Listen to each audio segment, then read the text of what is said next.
Amém. Até ser raptado no dia 29 de fevereiro de 1948. Eu trabalhava de duas maneiras, uma oficial e outra secreta. Era um domingo muito bonito e eu estava a caminho da igreja, quando de repente fui raptado pela polícia secreta. Fui posto na prisão e fui confinado em um lugar desconhecido por mais de 8 anos. Durante todo esse tempo, ninguém sabia se eu estava vivo ou morto. A minha mulher foi visitada pelos homens da polícia secreta, que fingiram ser meus ex-companheiros de cela. Então, libertos, disseram-lhe que assistiram ao meu enterro. Ela ficou consternada. Milhares de crentes de igrejas de todas as denominações foram encarcerados naquela época. Não apenas clérigos, mas também camponeses, rapazes e meninas que davam testemunho da sua fé. As prisões ficaram repletas e na Romênia, como em todos os países comunistas, estar na prisão significa ser torturado. Um pastor chamado Florencio foi torturado com ferro, em brasa e com facas.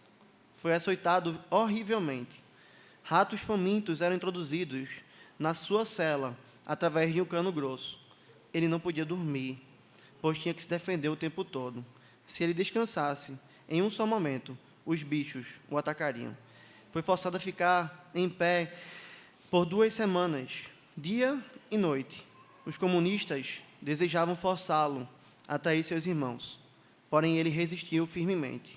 Por fim, trouxeram seu filho, de 14 anos, e começaram a bater-lhe, até que o pastor dissesse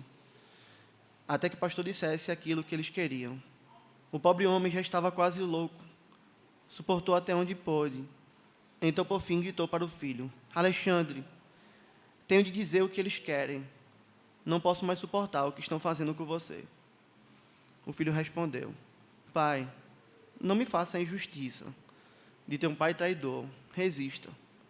Se me matarem, morrerei com as palavras: Jesus é a minha terra natal. Os comunistas caíram furiosos sobre o menino e o surraram até a morte, até o sangue respingar sobre as paredes da cela. Ele morreu louvando a Deus. Eu dei testemunho perante a Subcomissão de Segurança Interna do Senado dos Estados Unidos. Ali descrevi coisas horríveis, tais como crentes amarrados em cruzes, por 4 dias e 4 noites. A seguir, as cruzes eram colocadas no chão, e centenas de prisioneiros tinham que fazer suas necessidades fisiológicas em cima do rosto e do corpo daqueles que estavam crucificados.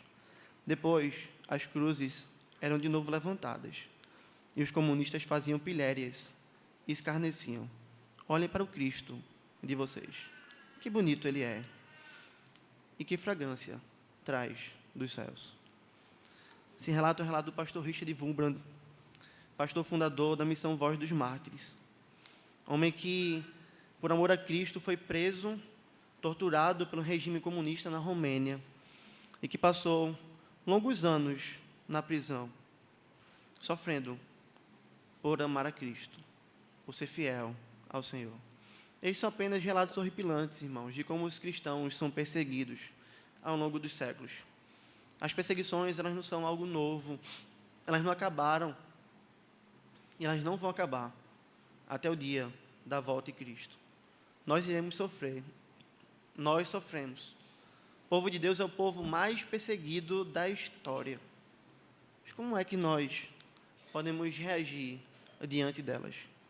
Como é que deve ser a nossa conduta como povo de Deus quando nós somos perseguidos? O que nós devemos fazer quando sabemos que perseguem os nossos irmãos? Nós chegamos a mais um salmo de romagem, e nós encontramos mais um cântico entoado pelo povo de Deus, onde esse povo louva a Deus pela sua intervenção, onde esse povo roga a justa punição de Deus sobre os inimigos do povo de Deus, os inimigos do Senhor, aqueles que perseguem o povo de Deus, e nos ensina sobre como nós devemos lidar com períodos de perseguição. Como eu disse no começo, esse salmo vai ser dividido em 2 partes, um sermão e depois outro, para a gente concluí-lo. Mas quando nós adentramos nele, nós aprendemos que o Senhor nos ensina de maneira muito clara que a perseguição faz parte da vida do crente, mas que ela não pode nos destruir. Guarde isso, meu irmão. A perseguição faz parte da vida do crente, mas ela não pode nos destruir. Versículos 1 e 2. Muitas vezes me angustiaram desde a minha mocidade. Israel que o diga. Desde a minha mocidade me angustiaram, todavia não prevaleceram contra mim. Para entendermos esse salmo, irmãos, é preciso olharmos com muita atenção o início dele. Porque quando nós lemos aqui, logo de cara, nós vemos que o salmista ele fala em primeira pessoa. Nós vemos que o salmista ele fala como se estivesse falando dele. Muitas vezes me angustiaram. E se a gente entender apenas essa parte e não ler o contexto, nós não vamos entender corretamente o salmo. Porque, veja, quando nós lemos, muitas vezes me angustiaram desde a minha mocidade. Logo após, o salmista vai dizer, Israel que o diga. Ou seja, ainda que ele esteja falando no singular, ainda que ele esteja falando dele, mas logo depois ele fala de Israel. E quando ele está falando, então, dele, e ele fala de Israel, ele está falando dele, mas como ele sendo aquele que está representando o povo de Deus. Porque assim como fizeram com ele, fazem com todo o povo de Deus. Porque todo o povo de Deus sofre. Porque perseguição, queridos irmãos, é uma característica, é algo que faz parte da vida do crente. Se nós servimos ao Senhor, nós vamos ser perseguidos. E a história bíblica nos mostra isso desde o começo. Desde o princípio, o maligno persegue o povo de Deus. Desde o Éden, Satanás tentou destruir o povo de Deus. Ele tentou Eva, ele tentou Adão, ele os enganou, e ele trouxe morte ao povo de Deus.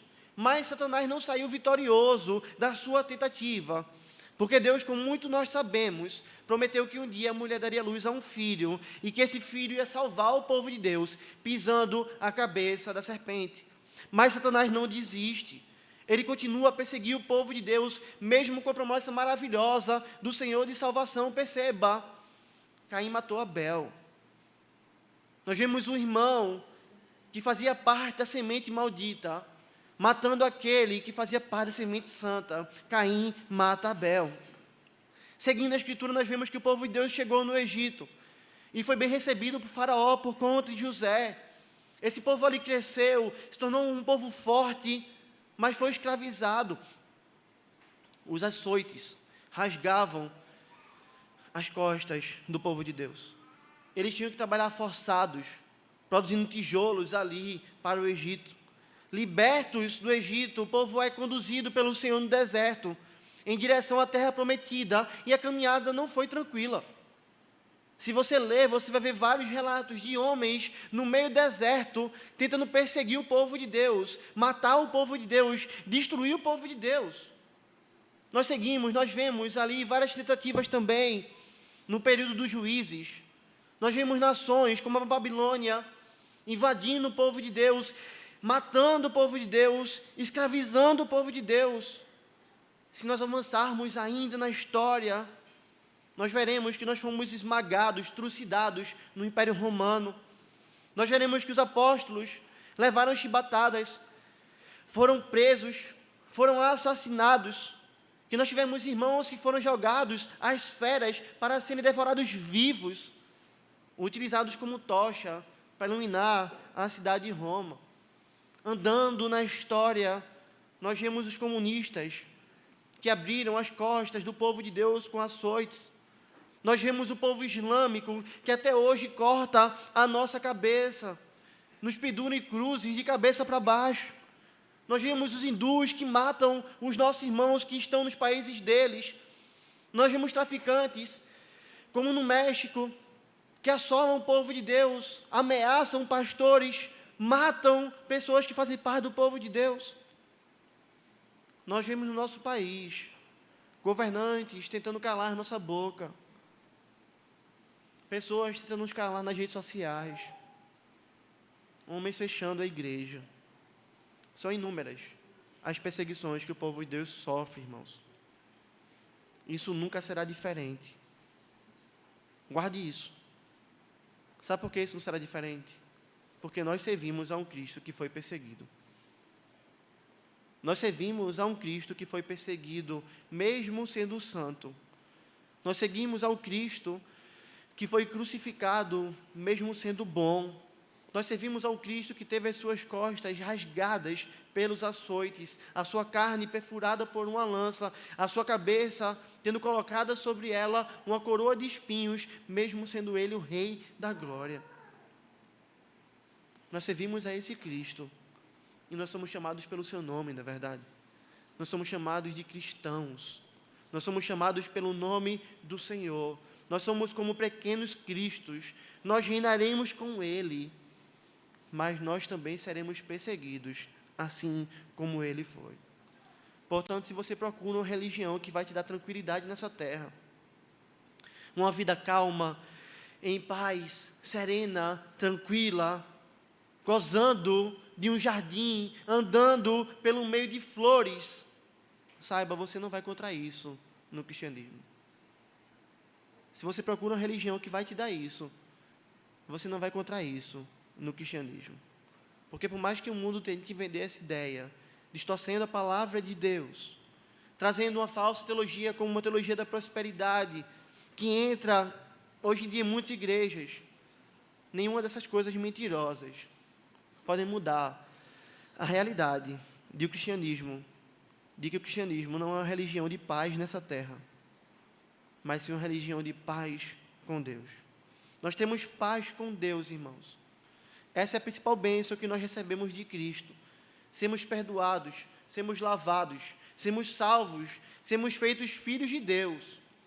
Mas porque nós amamos a esse Deus e nós obedecemos a esse Deus, o mundo nos odeia, assim como odeia ao nosso Deus. É por isso que o apóstolo Paulo, inspirado pelo Espírito Santo, disse assim ao jovem pastor Timóteo, eu quero que você guarde isso no seu coração. Ora, todos quantos querem viver piedosamente em Cristo Jesus serão perseguidos. Perceba, não há exceção. Ele não usa a palavra alguns aqui. Ele não fala que alguns de nós seremos perseguidos, que parte de nós será perseguida. Não, ele fala todos aqueles que querem viver piedosamente em Cristo. Esses vão ser perseguidos. Isso significa que todo homem, toda mulher, todo adulto, toda criança, todo jovem, todo idoso que serve a Deus, que faz parte do povo de Deus, que tem prazer em Deus, que procura viver uma vida que glorifica ao nome do Senhor, essa pessoa será perseguida. E o salmista sabia que essa é uma realidade, essa é uma característica do povo de Deus, porque ele conhecia a história do povo de Deus. É por isso que ele afirmou de maneira muito clara, veja, não são algumas vezes, muitas vezes me angustiaram desde a minha mocidade, Israel que o diga. Desde a minha mocidade me angustiaram, todavia não prevaleceram contra mim. O salmista sabia que o povo de Deus havia sido angustiado desde sempre, tinha sofrido a mão dos ímpios dessa terra desde sempre, porque ele conhecia a história de Israel. E é por isso que ele evoca Israel próprio a dizer, Israel que o diga. Ou seja, povo de Deus, narrem, falem, anunciem o sofrimento que vocês tiveram desde a mocidade, desde sempre. Queridos, quando a gente olha um texto como esse, como ele é antagônico àquilo que tem sido pregado hoje em dia e aquilo que muitas vezes tem entrado no nosso coração. Eu não estou falando só do seu, eu estou falando do meu também, é do nosso. Porque se nós formos muito sinceros, o que nós procuramos muito nessa vida é paz, amor, bondade. É tranquilidade. Nós não queremos absolutamente nada com perseguição. Veja como nós temos medo de pisar nos calos das pessoas. Como nós temos medo de falar de Cristo para alguém que nós conhecemos, pelo medo que ele vai falar para a gente. Como nós temos medo de falar para o irmão do pecado dele, pelo medo que ele vai falar para a gente. Pelo medo de sermos perseguidos. Quando ser perseguido é uma realidade do povo de Deus, daquele que vive piedosamente. E se nós não estamos sendo perseguidos, se nós não estamos sendo perseguidos como deveríamos ser, é porque talvez nós não estejamos vivendo a vida piedosa como nós devemos viver. Porque não há como dizer que a luz não incomoda, não há como dizer que o sal, quando toca na carne podre desse mundo, para preservar ela da corrupção, não incomoda a esses homens que recebem o nosso sal. Nós somos luz e nós somos sal desse mundo, irmãos. As rebordosas pela nossa pregação, pela nossa vida, pela nossa postura, de dizer, eu não peco, eu não erro, eu não me curvo diante de Nabucodonosor, pode me jogar na fornalha, mas eu não me curvo. A nossa postura como essa, muitas vezes, tem sido negociada, por almejarmos paz nessa terra, por medo de uma perseguição, quando essa não deveria ser a nossa realidade. Porque sofrer por Cristo, como nós veremos, é uma bênção. E porque os ímpios, ainda que se voltem contra nós, eles não podem nos destruir. E o salmista diz isso, veja, nós temos sofrido desde a mocidade, Israel que o diga. Mas ele vai chegar, ele vai dizer, todavia, porém, contudo, todavia, não prevaleceram contra mim. Ou seja, eles não venceram a igreja, eles não me venceram, eles não me destruíram. Veja que bênção, irmãos. Nós seremos perseguidos, mas nós não poderemos ser destruídos. Satanás com seu exército de homens ímpios e de demônios que os servem, perseguem o povo de Deus, mas não podem destruir o povo de Deus. Nós veremos já já isso com mais detalhes. Nós veremos já já como isso não é possível. Mas quando nós olhamos isso, irmãos, nós precisamos voltar os nossos corações. E nós precisamos pensar, então, à luz desse texto, como é que nós podemos colocá-lo em prática. Quando nós fomos perseguidos, irmãos, e há pelo menos duas coisas que nós podemos fazer. Em primeiro lugar, nós não devemos estranhar a perseguição. Se a perseguição chega a você, não fique se perguntando por quê. Por que, Deus? Se eu procuro fazer tudo certo. Por que, Deus, essa pessoa está me fazendo mal, se eu só fiz o bem a ela? Por que ela não fala comigo só porque eu sou crente? Por que eu fui demitido na empresa, Deus, se eu servia ao Senhor? Por que meu patrão não gosta de mim, só porque eu sirvo a Ti, Senhor? E quando a prisão chegar, irmãos, e eu acredito piamente de que nossa geração ainda vai experimentar coisas como essa, pelo curso que nós estamos vendo que nosso país caminha. Quando a prisão chegar a nós, que nós não cheguemos na cela de prisão perguntando, por que o Senhor permitiu isso? O Senhor não olhou para a minha fidelidade? Por que isso acontece comigo, ó Deus? Sabe por quê? Nós não devemos nos perguntar por quê? Porque o próprio Senhor Jesus nos disse assim, em Mateus 10, 25, basta ao discípulo ser como seu mestre, e ao servo como seu Senhor. Veja, se chamaram Belzebu, que é o maioral dos demônios, o dono da casa é Jesus, quanto mais aos seus domésticos. Olha o que Jesus nos ensina, se me chamaram de Belzebu, se me chamaram do maioral dos demônios, quanto mais a vocês. Se eles fizeram isso comigo, quanto mais vão fazer com vocês. Se eles mataram Cristo, o que eles não irão fazer conosco, irmãos? Nós precisamos nos adaptar a uma realidade de que ser perseguido para o crente é algo normal. Ser perseguido para o crente é algo natural. Porque nós incomodamos. Nós andamos na contramão do mundo. O mundo é como uma manada e nós estamos indo na contramão deles. A nossa caminhada é essa, hoje, e sempre será essa. A todo tempo nós andaremos contra o mundo, nós esbarraremos contra eles, nós atrapalharemos a caminhada deles, nós lançaremos luz sobre os olhos deles que estão em trevas. É por isso que, em vez de ficarmos nos perguntando, Deus, por que eu sou perseguido, nós devemos louvar a Deus. É nos regozijar em Deus, no meio das perseguições, no meio das tribulações, como os apóstolos fizeram. Atos 5, 40 e 41, chamando os apóstolos, açoitaram-nos, e ordenando-lhes que não falassem o nome de Jesus, os soltaram. Olha o que eles fazem, e eles se retiraram do sinédrio, regozijando-se por terem sido considerados dignos de sofrer afrontas por esse nome. Você tem ideia do que é essa cena aqui? Pega todos os apóstolos, açoitam eles, chibatadas nas costas, que rasgam as costas, como nós veremos com mais detalhes já já. O sangue corre, a dor é tremenda.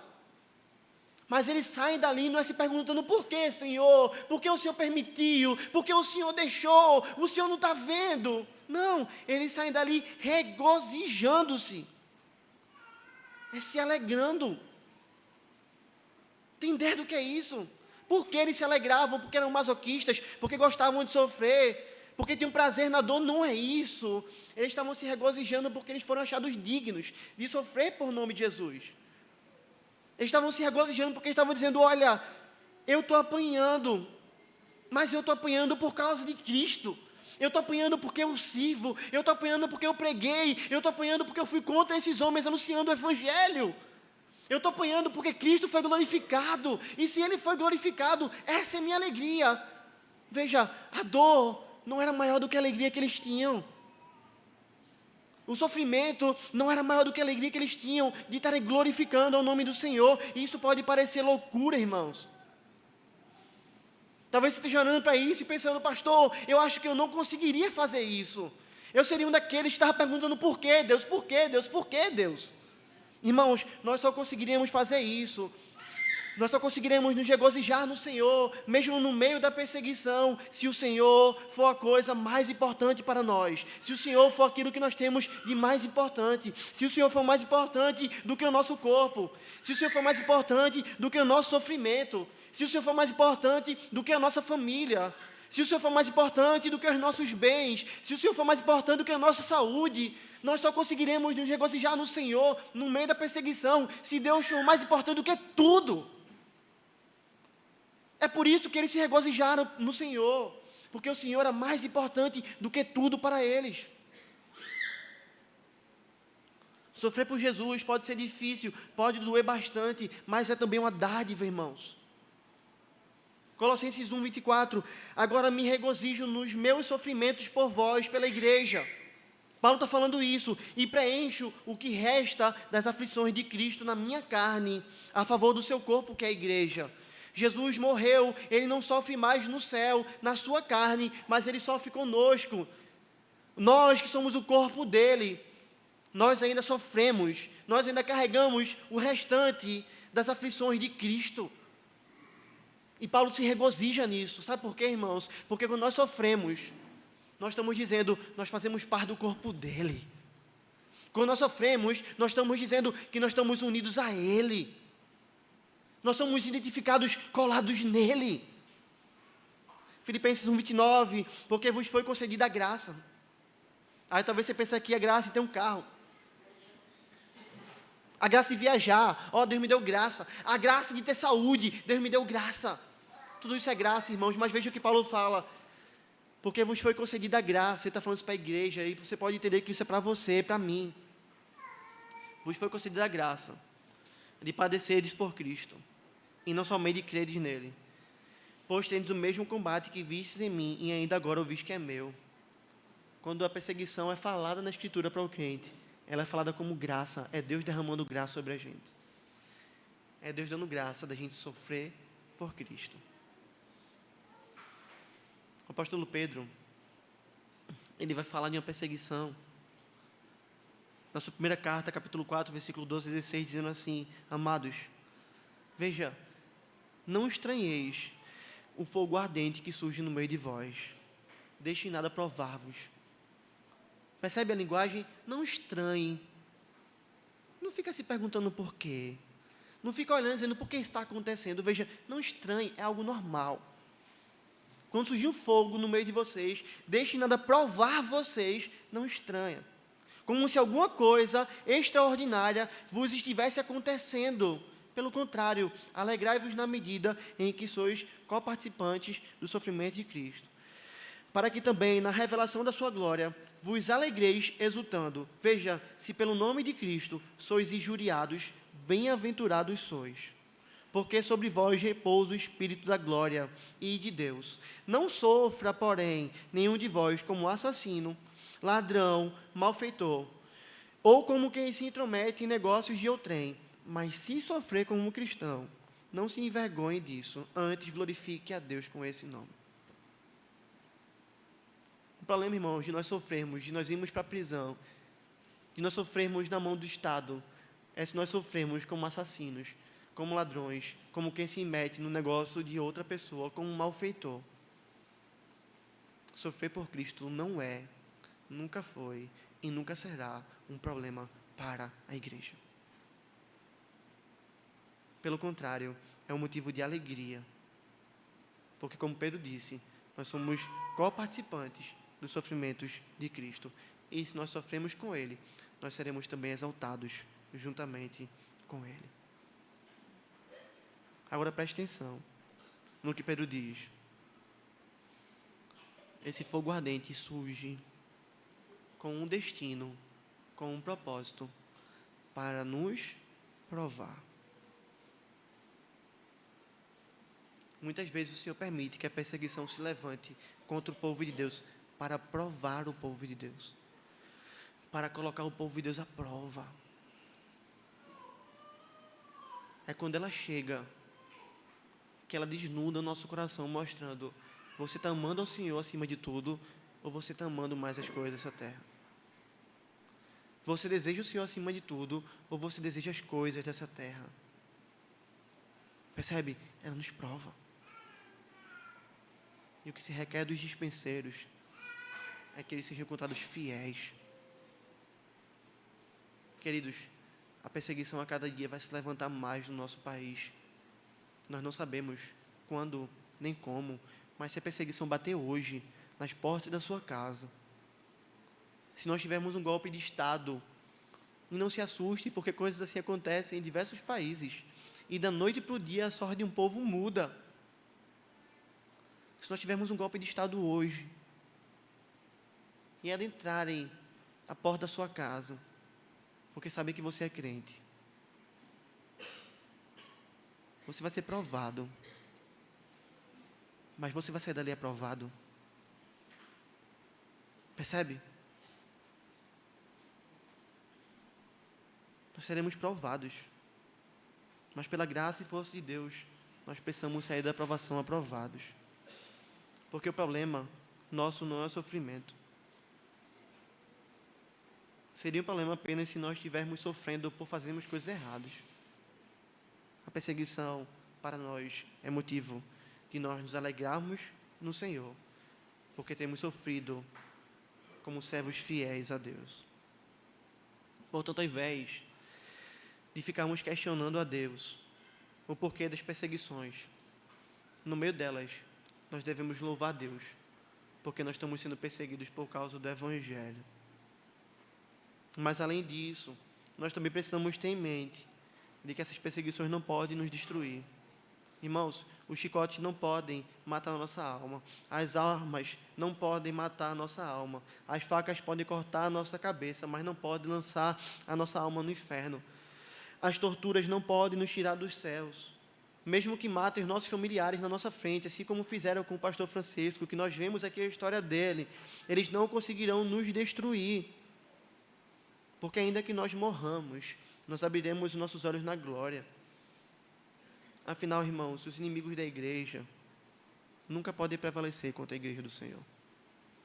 E essa razão nos leva ao segundo ensino desse texto, que nos mostra que pode nos perseguir, mas não pode nos destruir, porque o Senhor é um Deus que livra o seu povo. Versículos 3 e 4. Sobre o meu dorso lavraram os aradores.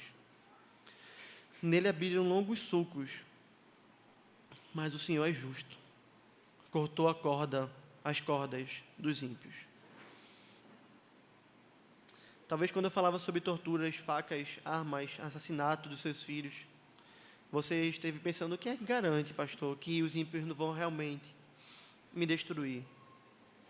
Só uma resposta: Deus. É Deus que garante isso. Veja o que o salmista disse: sobre o meu dorso lavraram os aradores, nele abriram longos sulcos. O salmista traz uma imagem aqui. E que imagem é essa? É importante a gente, quando está no Salmo, e a gente olha uma imagem, a gente parar para analisar essa imagem. Para entender essa imagem, veja, lavradores, passando ali arados, né? Lavraram os aradores. Que imagem é essa? A imagem é de lavradores com os seus arados. E o que é que fazem esses homens? Eles são agricultores, que estão usando nesse momento um arado. E o que é um arado? Você já deve ter visto isso em algum filme, até quando você foi ali no sertão, quando você visitou uma fazenda. Um arado é um grande objeto de metal, com uma ponta ou com várias pontas, que são empurradas, cravadas no solo. Tem aquele arado que o homem leva com a mão, fazendo um risco no solo, e tem aquele outro arado que são várias pontas, que são firmadas no solo, né, e elas ficam firmadas por causa do peso, são pontas de ferro, e que são amarradas a bois por cordas, e que são puxadas. E quando são puxadas, nós vemos aqueles caminhos rasgando a terra. O objetivo disso é oxigenar o solo, é descompactar o solo, para que as plantas ali que são plantadas possam se desenvolver de uma maneira melhor. Essa é a figura que o salmista usa, só que ele não está falando de aradores passando o arado na terra, causando rasgos na terra. Ele está falando de aradores, lavradores passando o arado nas costas do povo de Deus, sobre o meu dorso, sobre as minhas costas, lavraram os aradores. E veja, nele abriram longos sulcos, nele abriram longos caminhos, onde? Nas minhas costas, sobre o meu dorso. A imagem utilizada aqui é de homens passando o arado nas costas do povo de Deus, abrindo rasgos nas costas do povo de Deus.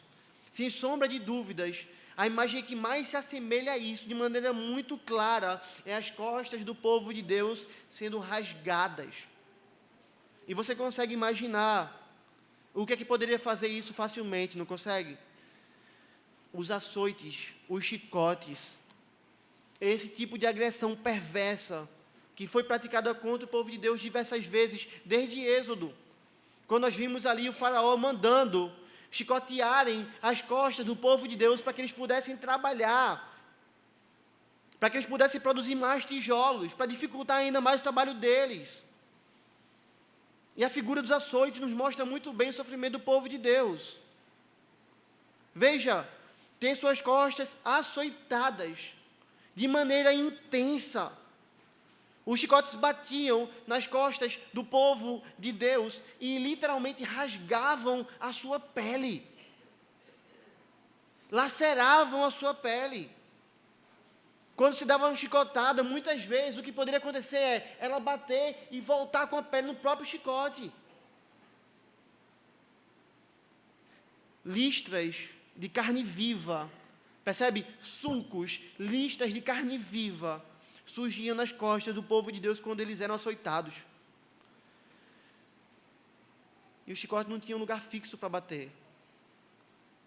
Ele não só batia onde ainda tinha pele, ele batia até mesmo onde a pele já tinha saído, onde havia carne viva. Outra chicotada chegava naquele mesmo lugar.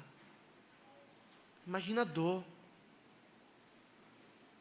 Imagina o banho de sangue correndo. Imagina pedaços de carne sendo arrancadas também. Você pode estar achando isso estarrecedor, brutal, e é. Mas, irmãos, esse ainda não era, sem sombra de dúvidas, não era o pior momento. O momento dos açoites não era o pior dos momentos, e nós só pensamos nele quando nós pensamos em chicote, não é? Sabe por quê? Porque ainda que aquele momento fosse aterrorizante e trouxesse muito sofrimento, era um momento curto.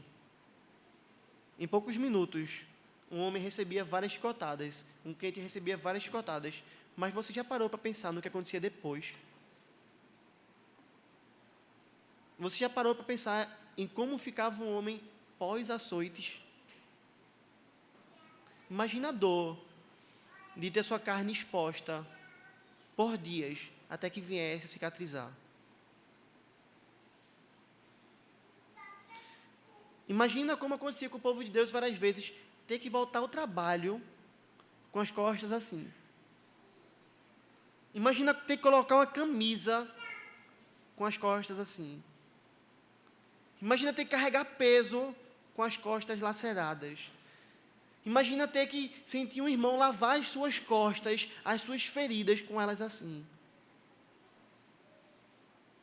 Queridos, quando nós nos queimamos na praia, é terrível dormir, não é? Quem aqui é branquelo como eu sou, sabe que é terrível dormir quando a gente se queima na praia. Não tem posição, é desesperador.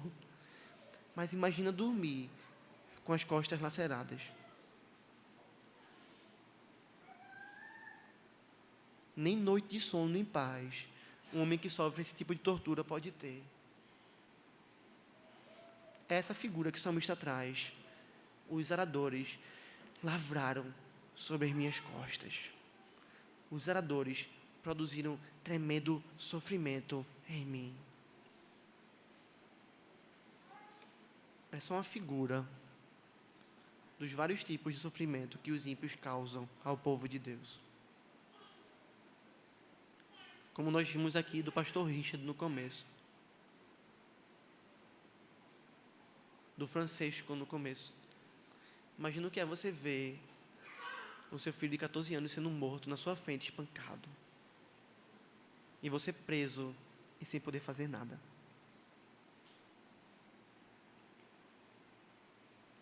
Haviam vários outros tipos de torturas, irmãos. Nossos irmãos eram jogados aos leões, crucificados de cabeça para baixo, lançados vivos em caldeirão de óleo fervente, jogados vivos em fornalha ardente, cortados ao meio com serrote, decapitados. Inúmeros crentes viram sua família morrer na sua frente. Pais tiveram que entregar os seus bebês para serem mortos, como no Egito. Reis cegavam seus reis inimigos com os próprios dedos. Vazavam os olhos dos seus inimigos com os próprios dedos, com as próprias mãos. Essas e muitas outras atrocidades têm sido feitas ao povo de Deus durante os séculos. Se nós chegarmos hoje, nesse momento que nós estamos aqui, em que nós temos ar-condicionado, em que nós estamos sentados em cadeiras confortáveis, nós temos nesse momento irmãos na Eritreia, país que talvez você nunca ouviu falar, mas que existe, trancados em contêineres. Nós temos irmãos, hoje, nesse momento, na Coreia do Norte, em campos de concentração.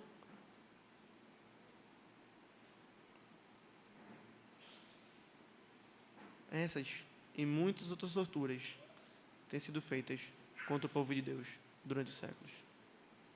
E quando nós entendemos isso, essa figura dos arados, para mostrar o sofrimento, nós entendemos, irmãos, que os nossos caminhos são caminhos de sofrimento na mão dos ímpios nessa terra. Nós passamos por isso, irmãos, mas nós não passamos por isso sozinhos. Há um Deus que salva o seu povo, mas o Senhor é justo. Versículo 4. Cortou a corda dos ímpios. O salmista experimentou a aflição nas mãos dos ímpios, mas ele também experimentou o livramento do Senhor. Afinal, como nós vimos, ele diz aqui, o Senhor é justo. O Senhor corta as cordas dos ímpios. Nós precisamos atentar rapidamente para duas realidades ditas aqui. O Senhor é justo e o Senhor corta as cordas dos ímpios. A primeira delas, irmãos, nos mostra que nenhum ímpio teria ousadia de tocar no povo de Deus, se verdadeiramente compreendesse que Deus é justo. Nenhum ímpio teria coragem de tocar no povo de Deus se entendesse um pouco da justiça do Senhor. Porque o Senhor é justo, irmãos. É assim que o nosso Deus é. Ele é um Deus que executa a justiça de maneira justa. Perceba, se os ímpios perseguem o povo de Deus, nos torturam e nos matam, o que é que você acha que Deus vai fazer com eles? O que é que você acha que Deus vai fazer com esses homens? Deus dará a esses homens a justa punição dos seus pecados. uma punição horrenda. E talvez você esteja pensando, pastor, mas se eles se arrependerem, Deus os perdoa. Mas Deus pune Cristo no lugar deles, e é por isso que a morte de Cristo foi tão horrenda, porque foi a morte de pecadores horrendos. Percebe essa realidade? Eles só serão salvos se a justiça de Deus cair sobre Cristo, para livrar eles, assim como nos livrou. E glória a Deus se isso acontecer, porque aconteceu conosco. Mas se eles não se arrependerem, se eles não se renderem a Cristo, se eles não mudarem de vida, veja, a justiça de Deus terrível cairá sobre eles. Hebreus 10, 30 e 31. Ora, nós conhecemos aquele que disse: a mim pertence a vingança, eu retribuirei, e outra vez o Senhor julgará o seu povo. Veja o que Deus diz agora: horrível coisa é cair nas mãos do Deus vivo.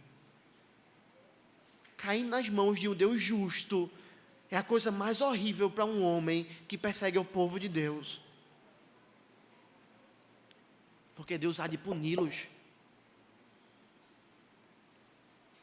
2 Pedro 2,9, é porque o Senhor sabe livrar da provação os piedosos e reservar sobre castigo os injustos para o dia de juízo.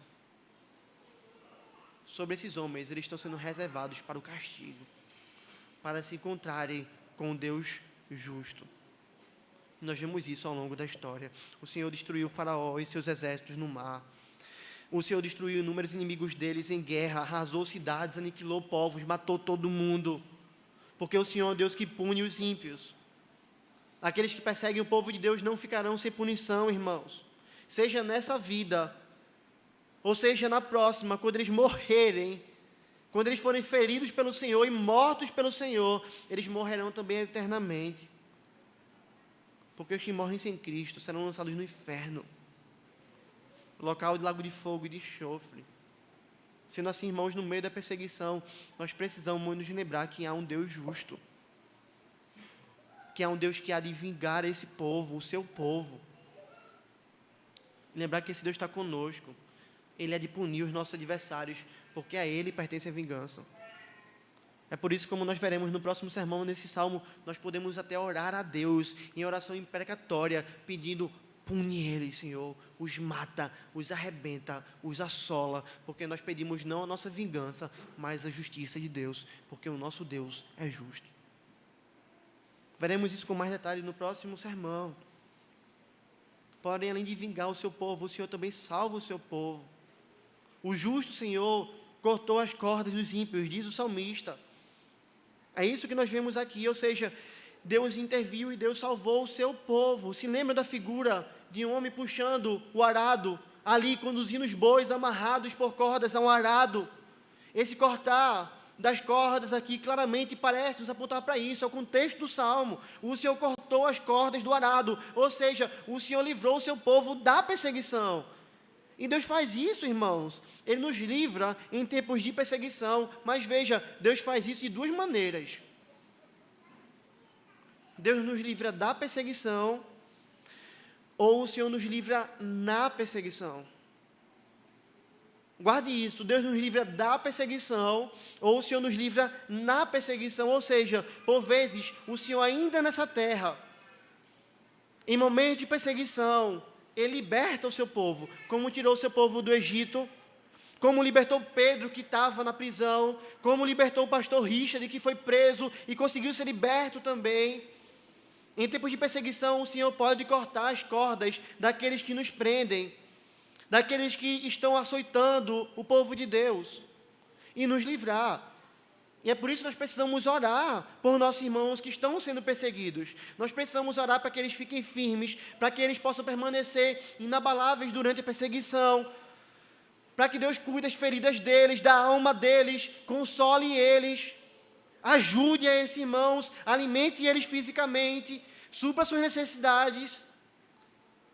Mas nós também devemos orar para que Deus os livre das mãos dos homens maus. Você tem feito isso? Quando foi a última vez que você orou por um irmão que sofre perseguição? Eu não tenho dúvida, irmãos, que eles são a parte mais esquecida do corpo de Cristo. E nós precisamos nos arrepender quando nós observamos essa realidade, porque nesse momento nós temos irmãos que nós podemos tocá-los com as nossas orações, e interceder em favor deles para que Deus vá lá e haja na vida deles. E nós nos esquecemos de fazer isso. Talvez tenham irmãos que ainda estão presos por culpa minha e por culpa sua, porque a Bíblia diz que nós não temos, porque nós não pedimos. E se nós almejamos a libertação dos nossos irmãos, nós deveríamos pedir por isso também. Porque Deus pode cortar as cordas que prendem os nossos irmãos. E Deus muitas vezes usa a tesoura da oração para cortar essas cordas. A igreja orava e Pedro foi liberto.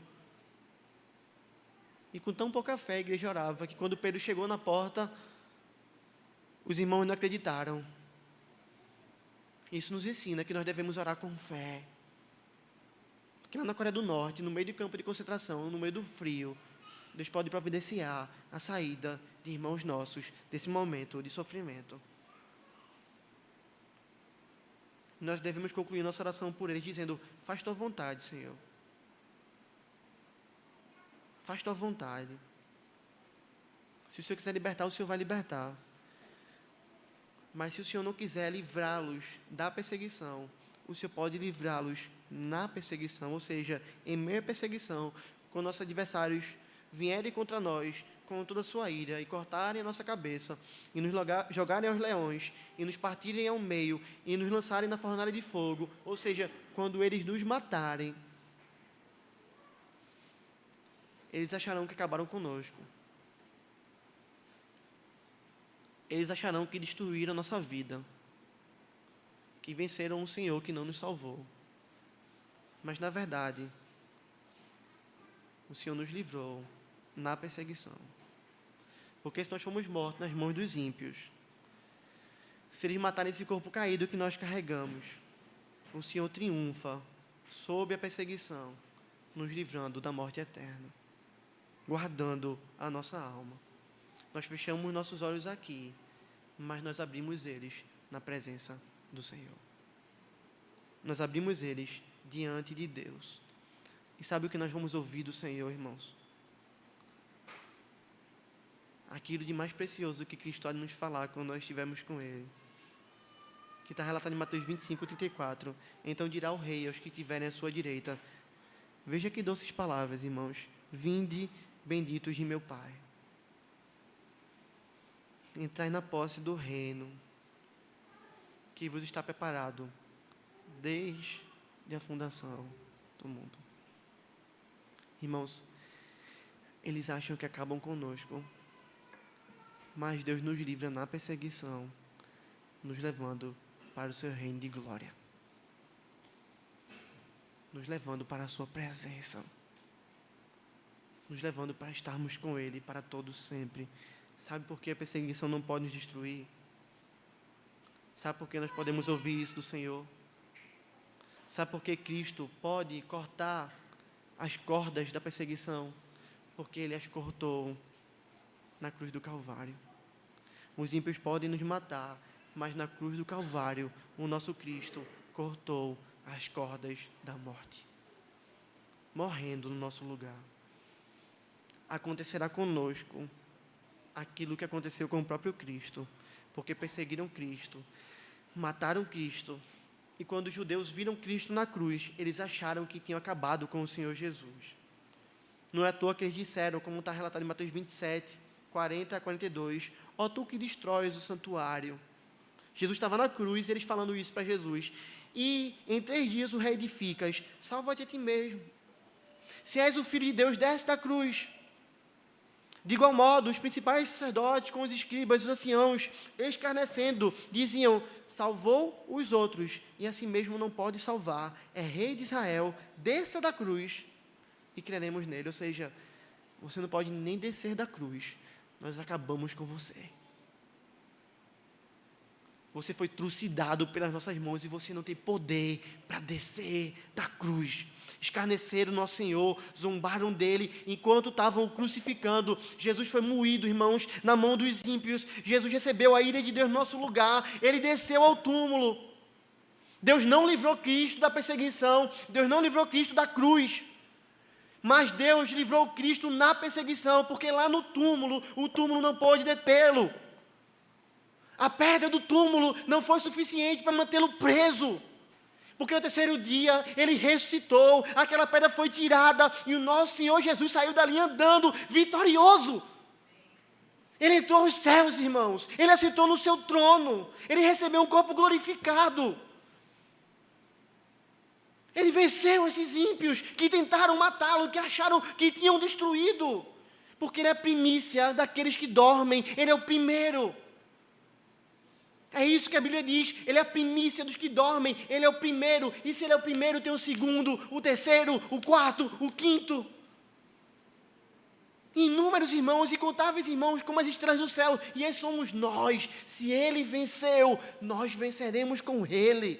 É essa a razão, irmãos, pela qual os ímpios não podem nos destruir, é essa a razão pela qual o Senhor tem todo o poder para cortar as nossas cordas, para nos livrar, seja da perseguição, ou seja na perseguição. Se nós morremos com o Senhor, nós ressuscitaremos com o Senhor. Portanto, irmãos, descansemos o nosso coração, porque é o Senhor que venceu a morte que nos guarda. Veja, é o Senhor que venceu a morte, quem nos guarda. Não é seu Zé da esquina, não é pastor Augusto, você não está seguro comigo, não é seu irmão do lado, não é o seu marido, não é a sua esposa, não é o Estado, não é o presidente que nós vamos eleger, dizendo, elegemos um presidente para que sejamos livres da perseguição. Não é Ele que nos guarda, quem nos guarda é o Senhor. Forte, poderoso, poderoso nas batalhas, aquele que nós cantamos agora e que nós dizemos, Ele é o nosso refúgio, nossa fortaleza, o nosso socorro. É esse Deus que nos guarda, irmãos. Mesmo que nos matem, nós estaremos com Ele. É por isso que nosso papel como igreja, diante das perseguições, não é vivermos amedrontados. Meu irmão, por favor, se acontecer perseguição no nosso país, da noite para o dia, não fique desesperado, não fique preocupado, não arranque seus cabelos. Não ligue para mim dizendo, pastor, e agora o que a gente faz? Tudo se acabou. Eu vou lhe atender, com prazer, se o telefone puder ainda ser atendido. Mas eu espero atender você. Não com desespero, mas com confiança. Não com angústia, mas em paz. Não com medo, mas com coragem. Não tremendo, mas firme. Porque se nós temos um Cristo vitorioso, nós somos vitoriosos com Ele. E as portas do inferno não podem prevalecer contra a igreja do Senhor. Portanto, irmãos, que a nossa atitude em tempos de paz e em tempos de perseguição seja aquela que o apóstolo Paulo disse à igreja de Corinto. Depois de falar da ressurreição e da vitória de Cristo sobre a morte, de mostrar como nós iremos ressuscitar com Ele, Paulo conclui o capítulo 15, maravilhoso, leia ele hoje que eu tinha em casa, dizendo assim, portanto, meus amados irmãos, sede firmes, inabaláveis. E veja, pastor, então, se estão me perseguindo, eu vou parar de trabalhar, eu vou parar de pregar, eu vou ficar calado, eu vou fugir. Não, não é isso. Veja, seja firme, seja inabalável e seja sempre abundante na obra do Senhor, sabendo que no Senhor o vosso trabalho não é vão. Queridos, no meio da perseguição, a igreja não se acovarda. No meio da perseguição, a igreja não para. No meio da perseguição, a igreja não está preocupada com seus filhos, com seu marido, com a sua esposa. No meio da perseguição, a gente tem uma preocupação: como nós glorificaremos ao Senhor no meio dela. Como nós cuidaremos da nossa família para a glória de Deus. Como nós edificaremos o reino de Deus para a glória dEle. É firme, é inabalável, é sempre abundante na obra do Senhor. Porque para nós, o Senhor é o melhor dessa vida. Para nós, o Senhor é tudo que nós possuímos. Se nós vivemos, nos movemos e existimos, nós vivemos em Cristo. E se nós morremos em Cristo. E nós morremos sabendo que estar com Cristo é incomparavelmente melhor. Porque para nós Ele é, da vida, o melhor. Que Deus nos abençoe e nos leve avante nesse mundo de trevas, vitoriosamente, por meio